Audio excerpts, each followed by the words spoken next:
I just finished with a client and I wanted to hop on and share an insight that I think is really important. One of the questions I repeatedly get as a therapist who specializes in trauma, autism, and ADHD is why are so many girls, so many women missed when it comes to getting correct autism diagnoses? Part of it is the profound lack of research on autism in girls. Part of it's media portrayals that typically show socially awkward boys as the model for how we think of autism. But an even bigger component in the clients I work with is that many girls and women who were missed in childhood and their teenage years came from environments that were controlling or abusive. Because women in America are often taught that to be likable, to get praise, they have to sacrifice parts of themselves in service of others. And when you couple that general social expectation with environments that are controlling or abusive, it creates a home life in which masking and hiding oneself are praised. And it looks like this. One of the things that I found in my work with autistic people is the desire for well-defined external social structures. When an environment is controlling, the rules of how you're supposed to engage with other people, with your caregiver, are clear. When they're abusive, there are clear negative consequences when you violate the social rules of the house. And so because of that, masking is often encouraged. Not standing out is encouraged. Not having meltdowns is encouraged because meltdowns are punished. And so even though they're bad for girls, they're bad for people, controlling and abusive environments have very clear rules. For my autistic clients, clear rules in social environments are comforting. So these abusive environments are comforting even as they're terrible for the autistic person who's in them.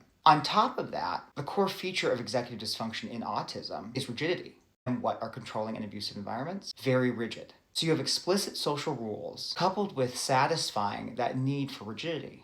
Even as these environments are terrible for these girls and women, they make people want to stay in them, not because they're good for them, not because they're healthy for them, but because the rigidity feels comfortable. On top of that, because these environments are controlling and abusive, the people setting up these environments discourage autistic girls and women from seeking diagnoses around autism, because having more eyes on that person, having a mental health professional align with them, would keep that controlling caregiver or abuser from having as much control over that autistic person. What's been your experience as a girl or a woman who was not diagnosed with autism in childhood, or wonders if you may have autism now?